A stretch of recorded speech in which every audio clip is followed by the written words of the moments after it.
On today's episode, I'm bringing in a true partner of True Marketing's in Global Spec, and together we are going to review our seventh annual results of the State of Marketing to Engineers Research Report.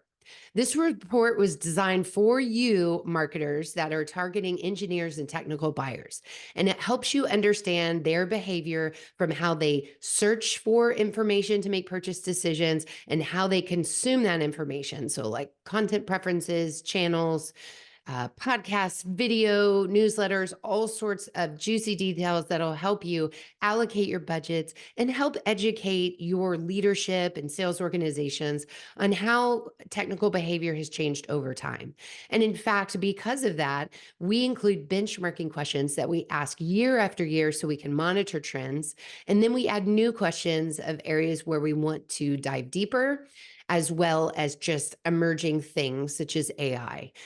So this year, we dove deeper into newsletters, into podcasting, into AI, and social media for business use as well as personal use. So we could do some comparisons there. Lots of good stuff ahead of us. Let's do this. Welcome to Content Marketing Engineered, your source for building trust and generating demand with technical content. Here is your host, Wendy Covey. Hi, and welcome to Content Marketing Engineered.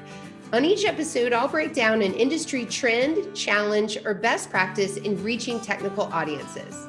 You'll meet colleagues, friends, and clients of mine who will stop by to share their stories. And I hope that you leave each episode feeling inspired and ready to take action. Before we jump in, I'd like to give a brief shout out to my agency, TREW Marketing. TREW is a full-service agency located in beautiful Austin, Texas, serving highly technical companies. For more information, visit trewmarketing.com. And now, on with our podcast.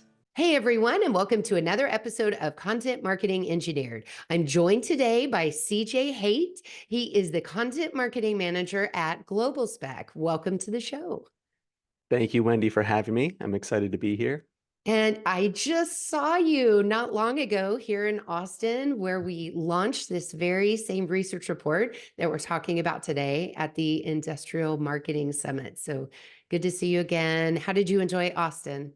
Austin was absolutely incredible. The weather was amazing there. I loved traveling down there. It was actually my first time being there as well, so it was just really nice to see the city. And the conference itself was an awesome time. I had a great time presenting the data that we had from the research report and talking about that with other industrial marketers. Yeah, it was good. The most quoted thing from that whole event was, "I found my people," so industrial marketers finding each other. So that was really cool. But for people that weren't able to make that event, I'm glad that we have this podcast and our webinar that we recently did so that people can get up to speed with the research and kind of hear our take on what was significant and how people have reacted and the kind of questions we're getting. So this should be a fun talk. Absolutely. I Yeah. never grow tired of talking about our research. So. I love it. I love it. And people ask me all the time, and they're like, "What's the deal with True and Global Spec?" And I'm like, "We're partners, and we've been partners in this research for how long now?" 7 years. 7 years 7 we've been putting this years. report together. Yeah. Yeah. And you personally have been a part of this report, I think going on 4, if I'm not mistaken. Yeah, I think probably 4 years. It's almost hard to think back to the first time we did this together. Yeah. Yeah, it's been a We're great a time. well-oiled research machine now. Well, before we get started talking about the research, CJ, why don't you just tell everybody a little bit about yourself and about Global Spec? Yeah, well, as you said, I'm the content marketing manager at Global Spec, where I run our marketing department. And at Global Spec, we're really proud of the community of engineers and technical professionals that we have built on to rely on globalspec.com for industrial content such as webinars, newsletters, news articles. We also have a vast listing of suppliers and technical parts that engineers can use to find solutions to the problems that they're dealing with. We partner with industrial marketers to help get their messaging in front of this audience, and the marketing department is a huge part of that. Cool. I mean, and you're talking to content marketers, and you yourself are content marketers, so that's great. You feel people's pain Yes, and yes. see the opportunity firsthand, for sure. Well, CJ, talk a little bit about what this report means to you as a content marketer in this space. Well, I love that question. So we're looking to gather intelligence about how engineers are thinking when it comes to making a purchase for work. What kind of content do they want to look at? What social media platforms are they looking on? Where do they want to discover information, and where are they going in order for industrial marketers to get in front of them and get their eyes on their own materials? Um, this is really important, not only for Global Specs customers and being able to share that data with them and give them a better understanding of how they can market to engineers, but this is also something that Global Spec loves to look at. It, as marketers within the industrial space, it's really important information for us to be able to gather, for us to be able to be a part of, and for us to be able to share with the world of industrial marketers, as you said, to find our people. Yeah, yeah. In kind of the same way for True Marketing, we use this data for our own services so that we can sharpen our skills as marketing strategists, as well as educate leadership and sales organizations. And sometimes these are engineers that are suspicious of marketing or skeptical of what we're recommending, despite our proven expertise and 25 plus years of experience. And so to have data to back up our recommendations and for marketers to be able to do that is really significant with this often skeptical audience. Unfortunately, data helps. Yes, you're right. Yeah. So, as you know, we routinely ask a set of questions where we monitor trends, and then we always mix in something new. And there's always a big debate, right? Because we can't put everything in the survey or we'll never get good completes. So, what are the new areas that made the cut this year? Yeah, so this year we put a big focus on artificial intelligence, which I was really excited about when we were planning out this survey. I was really excited when we saw the data coming in from those questions and the responses that we saw. We were asking people about the tools that they're using revolving around AI right now, how they're using those tools, and then also how they feel about the future of AI. And it was really interesting to kind of gather the thoughts of engineers in terms of AI. And then we also, like you said, we like to follow trends and stick to some questions every year. And we like to dive further into some of those trends when we're able to. And this year, we're able to do a little bit more with social media, asking not only engineers about the social media platforms they're using for work, but where are they also spending their time outside of work? Where are industrial marketers going to be able to find them in the evening and at night when they're running those campaigns? Good stuff. I guess we shouldn't keep people away from the findings any longer. Let's dive into the report. And of course, we should start with giving some context by talking about the demographics of the respondents. So take it away, CJ. Yeah, so we always we want to ask a generalization of understanding of who is filling out the survey, who are the respondents that are coming to us, where are they from, what are they doing for work. We obviously want to see engineers filling out this survey, so we ask about their job function, and we're looking for engineers and technical professionals to qualify to actually answer the rest of the questions in our survey. We also ask them about the industry that they come from, and we like to see a diverse population of industries filling out this survey so we are able to speak to engineering as a whole. And then we also ask them, the region that they come from, if they're involved in the purchasing decisions at their company, how old are they, which we actually saw a fair amount of respondents come in this year who were showing more of the younger side of the engineering population, which is great to see and awesome to be able to gather some data on where we are seeing the future of engineering going. Yeah, and hitting over 900 respondents means that we have a very healthy sample size for us to uh, find findings out of this and feel good about the data, feel confident in what it's telling us. So we always work really hard to make sure that we have high end samples on every question and that people can trust this data. So really Yep. important. And one thing to call out as well with the report is that we did have over 900 respondents. They are all not required to answer every single question that we field within the survey. And in the report itself, we actually annotate that with the question to let the readers know how many responses we had for that one. Yeah. So speaking of the report as a whole, just real fast, kind of an administrative note, you can download this report on the Global Spec website, on the True Marketing website. So if you're in your car and you can't make it all the way to the end, or you're having trouble visualizing the data as we're walking through it, know that we got you. We'll put a link to both of our websites and the reports themselves in the show notes. So never fear. So sit back and just listen, and don't try to, take notes or dictate while you're driving or on the treadmill. We got you. And with that, and anything else on demographics you want to hit on, or should we jump right in? I think we're ready to jump in. Okay, Let's do it. okay, let's do it. Well, as you said, one of the big new things was AI. And so we asked technical buyers, are they using AI tools for work? And 63% said they did. And then we said, how are you using them? And the most popular uses were for search and improving and testing solutions. So take note, if organic search or paid search on Google is your main focus, your main traffic driver, we're now seeing this changing search behavior where people are looking to large language models and going other places for search. So I expect this will probably continue. What do you think, CJ? I agree. I think in recent years as well, we've seen a little bit of a trend with search going away from even systems like Google and going more towards social media and people making searches directly on social media. So to now see that kind of going towards large language models, it's not very surprising to me. I think that does make sense. And it is something that we're going to have to think about and work towards when a lot of our traffic is coming from Google. Yeah. And in a minute, we'll kind of look at the diverse information sources and kind of see where people are going when they're not going to Google.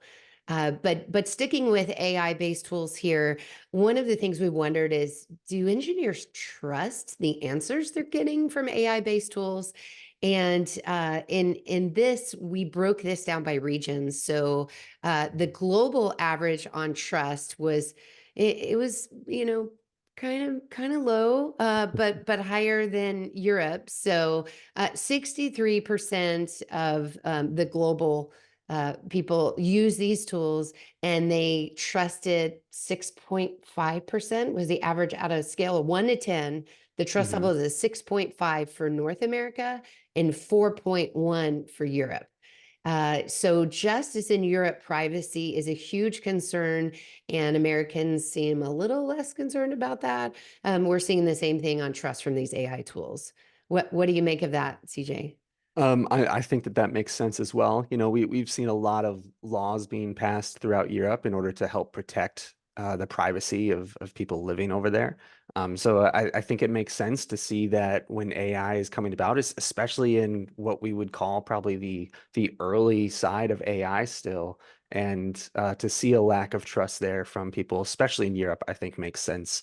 And I'll even say that actually the North American stat at being at 6.5, even though I would assume North America to have a little bit more trust in technology than maybe we would see in Europe, that 6.5 is actually still a little higher than I would expect as well, which I think is interesting. Yeah, me too, because we certainly need to fact check a lot of things that we're getting out of these AI tools. And I have lots of stories about that for another time. So yeah, I'm with you. What about attitudes towards AI, CJ? Yeah, so we asked specifically about what adjectives our respondents would use to help describe the future of AI-based tools. And we gave them a list of adjectives from curious, optimistic, impartial, all in and committed, reluctant, nervous, and then an other option as well. And our top answers were curious and optimistic, with curious taking 35% of respondents and optimistic being 33%.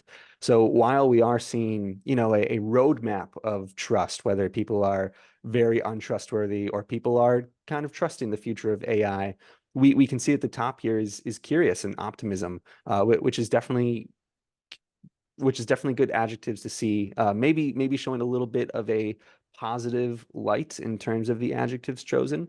What do you think, Wendy? Yeah, I think when we added the option for people to give comments about their attitudes, it shed more light on these findings. And so, just to share a quote here, One of the optimistic buyers said that AI-based tools are likely to play a key role in healthcare, contributing to diagnostics, drug discovery, personalized medicine, and overall healthcare management. The potential for AI to improve patient outcomes and streamline healthcare processes is enormous. I mean, that gave me chills. Okay, that's using AI very positively to affect healthcare outcomes sounds wonderful to me. That makes me optimistic. CJ, what about what about some of these others that weren't so positive? Yeah, we had one respondent who chose reluctant as the adjective to describe their feelings for the future of AI. And they specifically said that they don't trust the output of AI very much. It's only as good as its programmer and adaptive learning algorithm, and some are going to be better than others. Yeah. So we're just going to see a lot of change over time in these tools being trustworthy and working the way we need them to work, and hopefully not, taking over the world and wrecking humanity. But we'll see, right? Yeah, hope we can hope for the best, and hopefully we can be curious and be optimistic without regretting that at all. Okay, I think we need to move away from AI taking over the world. Let's talk about something else, CJ. Yes, let's do that. How about looking at, so we also asked our respondents where they routinely seek information when researching a product or service for a work-related purchase. This is a question that it's a trending question for us, so it's one that we ask every single year, looking to see exactly where our respondents are going to find information. And consistent with years past, they are looking at supplier and vendor websites, with 41% of our respondents choosing that as their top option. And then we also saw technical publications, both online and print, being the second and third options for this at 37%. And then for print, it was 29%, which is really interesting to see that hit the top three. Yeah, yeah, absolutely. And new this year, we added the option where they could select sales and application engineers and also large language models. And man, I found the data on sales and AEs really interesting, because later we'll talk about how much of the buyer's journey is conducted online before someone wants to talk to sales. But here you see that routine conversations are happening with sales. And my theory on this is, once someone purchases from a vendor and they develop a trusting relationship with that salesperson or that AE, then they turn to them as a trusted resource over time. So it's that difference between a new purchase, or being new with that company, and having this long-standing relationship. So really like to see that high on this list. Yep. Yeah, and I think you're right that it does speak to that relationship. And we'll talk a little bit more in terms of how much time someone spends before they speak to a sales rep. But I think that speaks to how important that conversation becomes between the sales rep and the purchaser once they start speaking to them, because it's shorter than it likely used to be back when someone would maybe speak to a sales rep a little sooner. So being able to build that trust towards the end of that buying process is really important for when it comes to renewal or asking further questions. Yeah. Something else too, I mentioned large language models made this list, but it is near the bottom. So, even though engineers are using large language models to search for things, they routinely would rather go to vendor websites and technical publications and industry directory websites, and industry associations for that matter, before they're going to go to large language models or podcasts or other things like that. So Yeah. anyway. Okay, what about social? What a really popular question here. Yeah, so similar to the last question, this is something that we ask every year, where we ask our respondents about the value that they find in each of the following social media platforms that we list for them when they're seeking information for work. We list a multitude of social media platforms, and every year we'll sometimes remove a few and add a few others. And this year, what we saw, similar to years past, was that YouTube, LinkedIn, and GitHub were considered to be the most helpful for technical buyers looking for work-related information. This year, we also added Threads, WeChat, and Discord to the options in 2024, which were those three were towards the bottom of our results, which I don't think is too surprising, but definitely I think they deserved their moment in the sun on this chart. Um, and one other thing to think about too, when looking at these social media results compared to past years, is that when we would look at the bottom of our results, such as if we're looking at Threads or Instagram or Discord, we would normally see very little value being given by our respondents to these platforms. Whereas this year, we actually saw that even though they're on the bottom of the chart, engineers are actually showing more value for these platforms than they have ever in past years. I would say we've seen quite a bit of growth there. And part of that might be due to our increase in younger respondents. But I think it's really interesting to see kind of growth amongst all of these platforms on this list. Very good point. Absolutely agree with you. And one of those that I like to call out was Reddit. It made a huge jump year over year. So in 2023, only 7% cited Reddit as extremely or very valuable. And it was 35% this year that said Reddit was extremely or very valuable. And we know that, like you mentioned, we had a higher number or concentration of younger engineers that filled out our survey this year. So that's great. But also we know that Google has started surfacing Reddit as answers in search. And so people are finding Reddit and going there more. And so maybe Google is helping to boost Reddit traffic and their behavior. We know they're boosting Reddit traffic because I've seen the data. There's a huge spike upwards. So I feel like that's reflected here too. Yeah, absolutely. And this is something that I think the two of us, we have been eyeing for a few years now, waiting to see Reddit kind of climb this chart a little bit. To finally see it doing that, I think makes a lot of sense. And it's showing that engineers aren't just going there for some comedy forum threads, but they're going there to find information as well. Is that why you go to Reddit, CJ? Hey, it has some of the best research that you're able to find out there. There you go. There you go. My son uses it regularly to say, "Am I being scammed? Is this a scam?" Well, one of the things that you and I have done is compared some of the data from the State of Marketing to Engineers report with another report that True Marketing did with a partner in Europe called Elector, and that was called Decoding Engineers. And so we took the Americas data from State of Marketing to Engineers and compared it with the European data in Decoding Engineers. And one of the most interesting comparisons we did was on social media. And we saw that just in general, like generally speaking, the Americas respondents were much more active on social channels. But there was a really big difference in channel preferences between Mhm. Americas and Europe. Will you speak to that, CJ? Yeah, so a few big differences that we saw. LinkedIn, which was the second most chosen option in America, was only 10% of European respondents selected LinkedIn, whereas 38% in North America selected LinkedIn. So seeing quite a drastic drop there for our European respondents is a little bit surprising for a platform that we have always given such high value to within this report. So that was really interesting to see. We also saw a drastic difference in GitHub, and this is one that we have seen European respondents react very well to in the past. And once again, this year they selected that as their top choice for the value of social media at 47% from Europe, and then 32% of North Americans selected that, which was also interesting. And then the last one that I want to call out personally is looking at Threads, where that was not made available in Europe, I don't believe, by the time that we were collecting this data. It was only in North America. So no one in Europe selected Threads.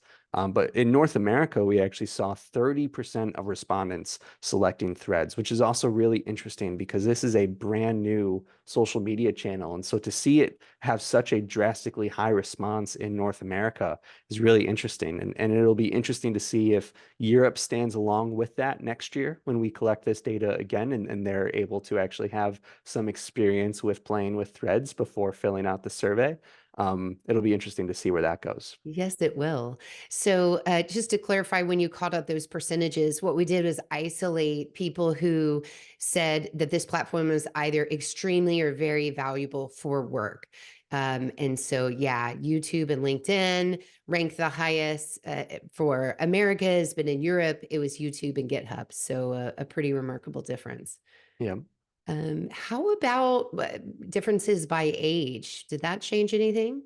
Yeah, so we broke that down into the ages of our respondents to see exactly who was spending what time on social media, and we saw that every single age category, we looked at 25 and under, 26 to 35, 36 to 45, 46 to 55, 56 to 65, and 66 plus.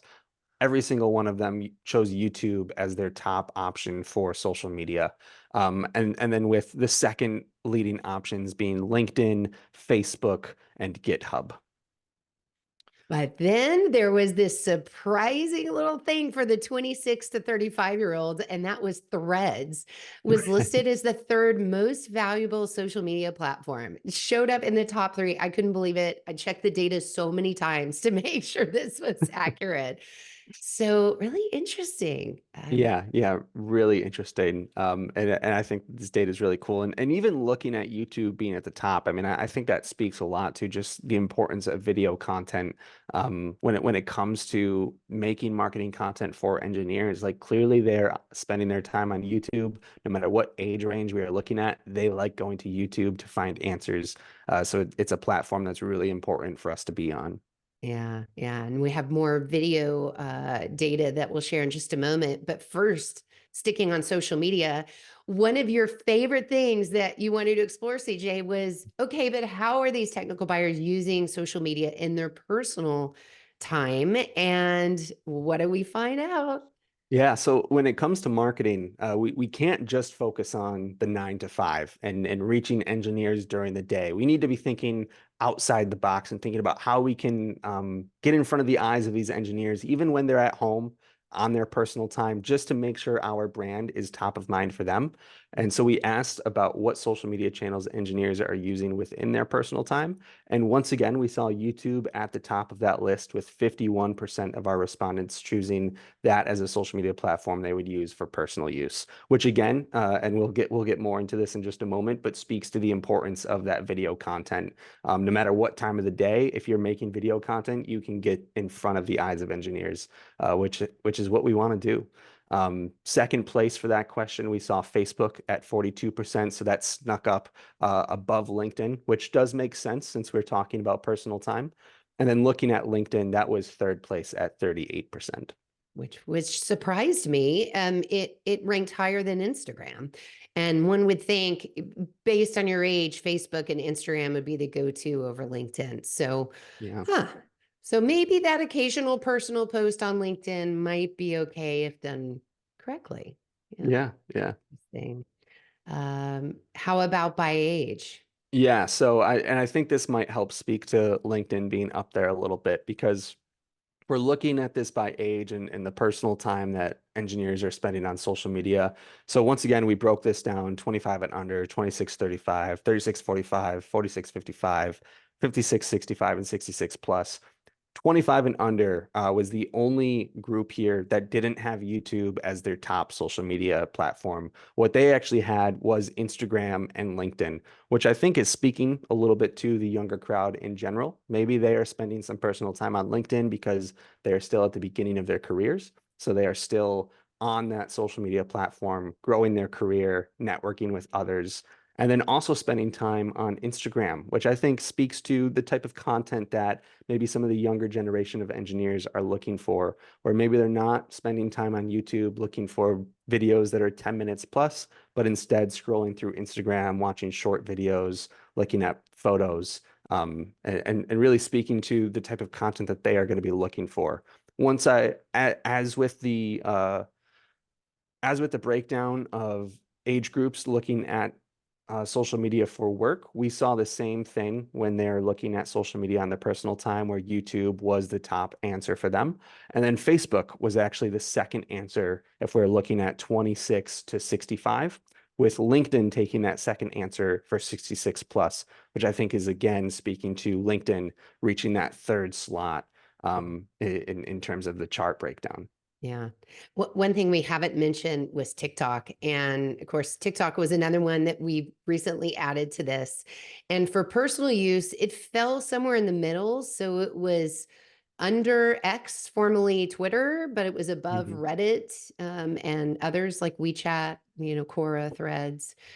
So it beat Threads for personal use. And then when we look at the age demographic, the only age group that put TikTok in their top three was the 26 to 35-year-olds. So interesting that Yeah. the 25 and under had lots of other things listed. Right. So they probably look at TikTok too. But anyway, just good to follow. Lots Yeah. of Yeah. has changed with TikTok and X, I think, to be expected this coming year. Mhm. Well, let's turn now to trade shows. So we asked, how many in-person industry events do you plan to attend in 2024? And 70% of technical buyers say they plan to attend two or more events this year, and 23% say they'll be attending more than three. And as part of this question, we asked what specific shows that these buyers plan to attend. And there was a balance between skill development and industry focused conferences and events. But interestingly, AI specific events were cited across multiple industries. And if you're curious, we do have a word cloud in the research report that lists specific shows so you can see which ones came up.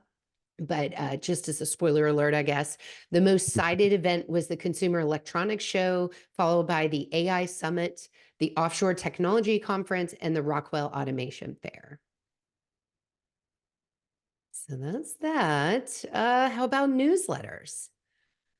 So, every single year, we always ask our respondents about how many newsletters they're subscribing to. And in the report itself, you'll be able to see a breakdown between looking at 2024, 2023, 2022, and 2021.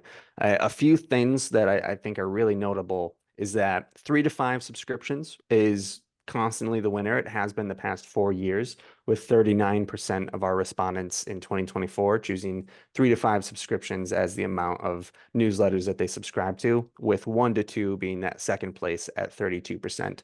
But even more notable and even more interesting here is if we're looking at the amount of if we're looking at the amount of respondents who are subscribing to 0 newsletters, we were seeing a trend for 3 years of more and more people saying that they were subscribing to 0 newsletters. And then in 2024, we saw that drop from what was 12% in 2023 down to 2% in 2024. So seeing that 10% drop in 0 subscriptions is really awesome to see. And then also looking at 6+ subscriptions, we kind of saw the opposite happen, which is even better. We were seeing a drop over the past 3 years in respondents who said that they were subscribing to 6 or more newsletters. And then in 2024, we saw that jump from 14% in 2023 all the way up to 27% in 2024, showing a really big drive in people subscribing to newsletters, which we absolutely love to see. Global Spec has a huge selection of newsletters as part of our content creation here. And we love to see that engineers are really looking to newsletters in order to gather information and find the technical details that they need. Yeah, and hopefully this speaks to marketers focusing on the quality of their newsletters. During COVID times, people are really abusing email marketing. And so I hope this is a good indication, and I'm sure it is, that these technical buyers are willing to subscribe to more because they're seeing the value out of those newsletters. Yeah. Yeah. Well, one of the things I was super excited to add new this year was LinkedIn newsletters, because anecdotally, we've been seeing a lot of traction in this area. What did we find out, CJ? Yeah, so for the first time ever, we asked our respondents on if they're subscribing to LinkedIn newsletters. We saw 2% of those respondents say that they've never heard of LinkedIn newsletters, which I was actually really happy to see. I thought we might see more of our respondents, especially just looking at the engineering industry, not too sure what LinkedIn newsletters were. So I was happy to see that was only 2%. But looking at the amount of newsletters that our respondents are subscribing to, we had 17% say that they were subscribing to 0 LinkedIn newsletters. 34% say that they were subscribing to 1 to 2. 28% saying that they were subscribing to 3 to 5. And then 19% said that they were subscribing to 6 or more newsletters on LinkedIn. There you go. A lot of traction towards LinkedIn, and Yeah. we're seeing it works really well. It's working really well for True Marketing clients as well as ourselves. So we're big fans. Hopefully there doesn't come the abuse like there was once upon a time with email marketing. So hopefully Yeah. people are using good quality data and quality content here. Yeah, and as marketers, we're always looking for ways to repurpose the good content that we are creating. LinkedIn newsletters offers a good way to repurpose possibly email newsletters that we are sending out and being able to get that in front of a new audience on social media versus in their inboxes, which I think offers a great opportunity to marketers, especially when we're seeing how much of our engineering industry is spending on LinkedIn. Yeah, great. Well, let's talk about content. So we ask this question every year, but again, sometimes we change up the answers a bit. But we said, in thinking of a recent purchase, what forms of content do you find most valuable when researching to make this decision? And data sheets always went out because people need technical specs, but beyond that, they also find value in technical publication articles and demonstrative content. So think testimonials and demo videos and how-to videos.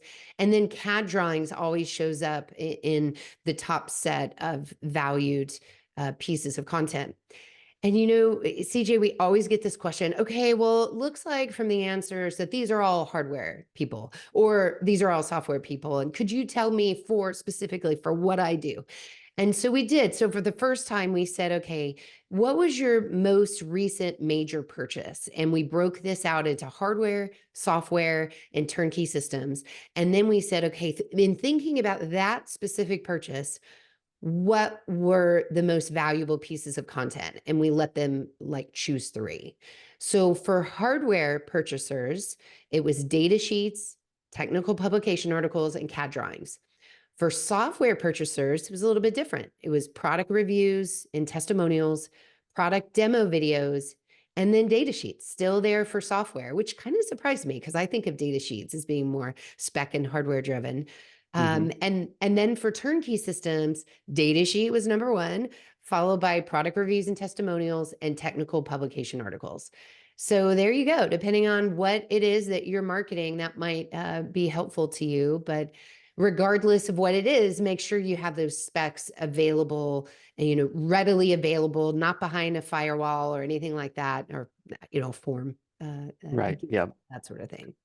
And we also did ask our respondents about which content pieces they're actually willing to fill out a form for. This was a question that we would ask every single year, but we kept seeing the same response where our respondents were choosing white papers as their top content piece to fill out a form for. We decided to take 2023 off with this question to see if we could see any kind of change in the trend when we brought it back in 2024. And we added a few options in 2024 to these content pieces, including ebook/guides and free trials, both of which actually landed within the top 3 of our selected options.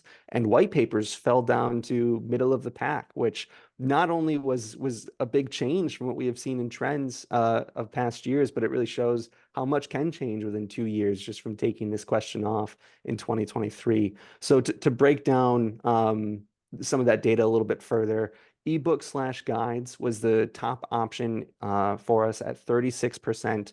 Video tutorials, we saw 35% of respondents choose. And then free trials, we saw 32% of respondents. And CAD drawings as well came in at 32%. I should mention that too. Yeah. So overall, we said, are you willing to complete a form for technical information? And 97% of technical buyers say yes, they're willing to fill out a form. And to me, that headline is probably the biggest takeaway out of everything is just, yes, they will fill out a form. It is true. But then what types of information are most enticing, then you get into, like you said, the ebooks and tutorials and trials. And I can't even believe that white paper landed so low, and webinar is even lower than that. Yeah. However, the difference between 36% say ebook is their top one and 31% or 30% say white paper. That's still pretty close together. So Yeah. I think all in all, there's a lot of different types of technical content that you could put a gate in front of. Just make sure that it's meaty and really offers that value. So things like a news article and even a product configurator, they were less likely to fill out a form for.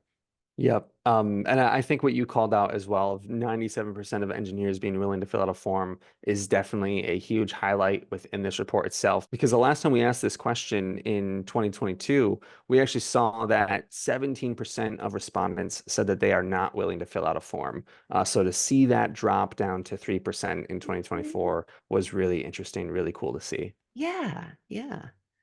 Very good. Well, let's talk about video a little bit. So, 97% of technical buyers say they watch video for work every week. 97%. I mean, wow, at that point, it might as well be 100, right? It's pretty Yeah. darn close. What are the trends on video? Yeah, so we asked our respondents about how much time they're spending towards watching videos every single week. In past years, we saw a good amount of engineers saying that they're watching less than 1 hour of video, with 48% of respondents back in 2021 saying that they're watching less than 1 hour per video. That actually fell down to 18% this year in 2024. But we saw a large increase in between 1 and 5 hours, where in 2021, we had 43% of respondents say that they were watching between 1 and 5 hours, and that jumped up to 67% in 2024. And then looking at more than 5 hours, if we're looking back at the 2021 data, we had 5% of respondents say that they were watching more than 5 hours of video, and that jumped up to 11%. So seeing some really big jumps in the between 1 and 5 hours and the more than 5 hours is showing just how much engineers are spending towards watching videos per week, and how that is definitely growing over the years. Video trending upwards for sure. Yes, yes. And Video is very important what in about terms the of our content. duration, like the ideal length of an individual video? What did the data show on that? Yeah, so we asked specifically our respondents about that ideal length for a video, and we kind of saw it somewhat split. So we gave them the options of less than 2 minutes, 2 to 5 minutes, 6 to 10 minutes, 11 to 15 minutes, 16 to 30 minutes, and then videos that are more than 30 minutes. And if we split this down into 10 minutes or less, or 11 minutes and more, we actually saw 56% of our respondents say that they prefer videos that are 10 minutes and less, that are 10 minutes or less, and 42% of our respondents say that they prefer longer formed videos. So split fairly evenly. While I would typically recommend to create videos that are less than 10 minutes, I think this shows that videos that are longer than 10 minutes can definitely still get eyes on them, and definitely garner some interest. Yeah, yeah, I think that's a good finding. And when we think about recorded webinars also being repurposed or shown as video, and if people extrapolate into there, then it makes sense, right? If you have a lot of information and it's compelling, people are going to stick around for that. We also asked about podcast, and this was an exciting change. 90% of our respondents say they listen to work-related podcasts weekly, 90%. And this was a huge percentage point jump from last year, where only 73% were listening to podcasts. So we're definitely seeing podcasts becoming more and more popular. And I think just as more options are available that are appropriate to someone's industry or profession, we're just going to continue to see this grow. What do you think about it, CJ? Yeah, I thought it was an awesome stat. Podcast is something that we have been watching for a number of years now, and constantly seeing growth year over year in the amount of our respondents who are listening to podcasts, which I think is great to see. We also asked them about the amount of time that they are spending listening to podcasts. And we gave them the options of they don't listen to work-related podcasts, they listen to less than 1 hour, they listen between 1 and 5 hours, or more than 5 hours throughout their week. And we saw between 1 and 5 hours as that top option, with 62% of our respondents selecting that. And that is a giant leap from 2023, where we saw 24 of our respondents selecting between 1 and 5 hours. So we are definitely seeing engineers listening to podcasts more. So Spending more more time. time listening to podcasts and more time watching video. So there are two big takeaways for marketers to think about as you're allocating your time and resources. Yeah. And one thing I'd like to call out in our report as well is we also asked about the annoyances that our respondents have when it comes to video, what would make them turn away from it. So if you're looking to record longer videos, that'll be a good stat for you to look at in order to determine what might draw an engineer away. And I'm sure you could probably take some of that into consideration with podcasts as well. Yeah. And you know what? I'm glad you mentioned that. We're not covering every single question we asked in the research in this podcast because we'll just run out of time. So there's a few more nuggets in there for you guys if you go take a look too. But speaking of time, we're running short of it. And here we're down to our last finding that we wanted to cover today. And that's about how much of the sales or the buyer's journey is spent online before engaging with sales. And how we phrase this question is in thinking about the entire buying process for significant purchase, from early research to the final purchase decision, how much of that process happens online before you choose to speak with someone at the company. And this year, what we did is we let them just give us a number between 0% and 100%. On average, how much is conducted online? And the average came in at 66%.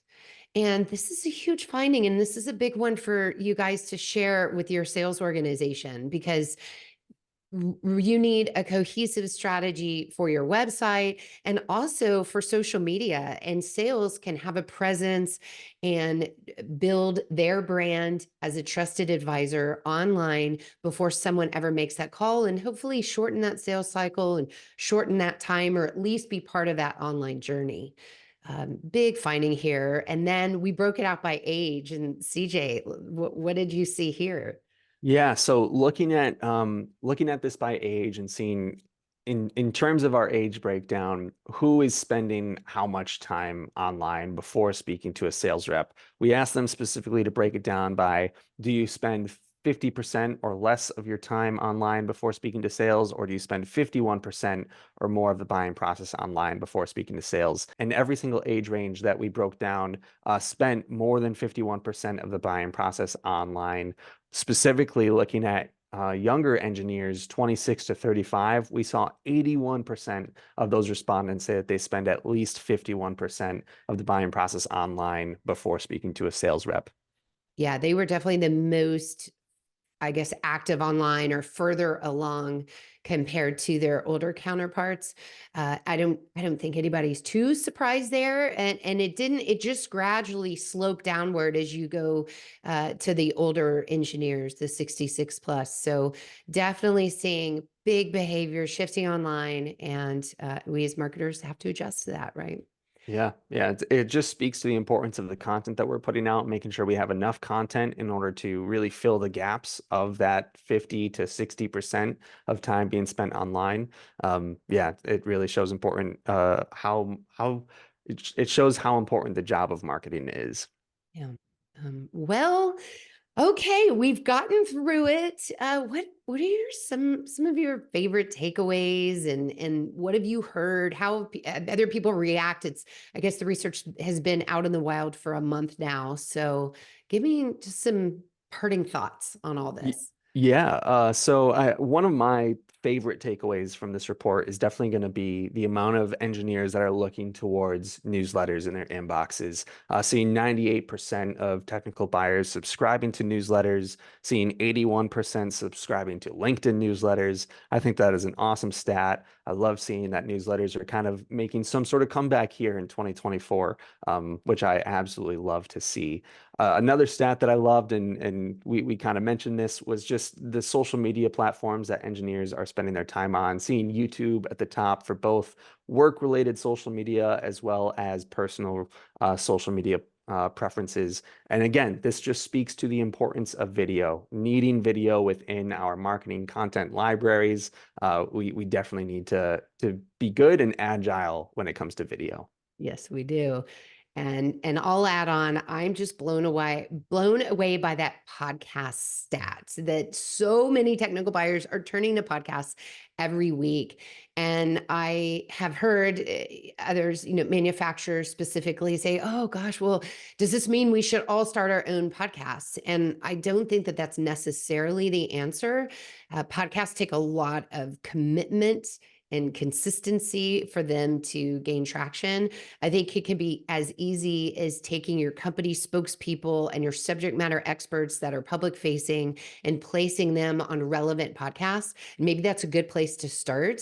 I'm not saying don't do it, but just know what you're getting into first, because coming from a experienced podcaster here, it is a lot of work. So that, and then that takeaway that 66% of the buying process is spent online before someone wants to engage with sales. That has obviously huge implications, and the trend continues to go upward. And so companies that have kind of stuck their head in the sand and said, hey, just give me names to call. Can you just purchase some names on Zoom Info and send them some emails and just give the respondents to sales? And it's like, no. That is not an answer. You need a cohesive digital strategy that covers the buyer's journey and really nurtures people and gets them ready for a qualified sales conversation. So anyway, I'm so happy when we have stats behind what just makes good marketing sense, right, CJ? Yeah, absolutely. I love collecting this research. It goes a long way throughout the entire year of speaking to what we're doing and helping industrial marketers make sure that they're doing everything that they can to have successful campaigns as well. Yeah. Well, CJ, where can people connect with you and learn more about Global Spec? Yeah, so LinkedIn is going to be a great place to not only be able to connect with me, but also be able to connect with Global Spec and see everything that we are doing within the industrial marketing space. You can also check us out at globalspec.com or globalspec.com/advertising to learn more about some of the marketing solutions that we have here. And when they find you on LinkedIn, I don't think it says CJ, does it? It doesn't, no. You will find me on LinkedIn at Christian J. Haight. There you go. And also you can find the report on the Global Spec website. I'll have a link to that as well as his TREW Marketing website. And we also put together a blog post of all the Q&A from our webinar. So that's a fun thing to look at, as well as the webinar itself. So very similar to how we presented this information today, but you'll have the beauty of being able to see the charts as we talk about them. So that would be another way to reinforce what we learned from this research. So there you go. Awesome. All right. Well, thank you so much for your time today, CJ. Yeah, thank you so much for having me, Wendy. It's great talking about this research with you. Visit TREWmarketing.com/podcast. While there, you can subscribe to our blog and RA newsletter and order a copy of my book, Content Marketing Engineered. Also, I would love your reviews on this podcast. So please, when you get a chance, subscribe and leave me your review on your favorite podcast subscription platform. Thanks and have a great day.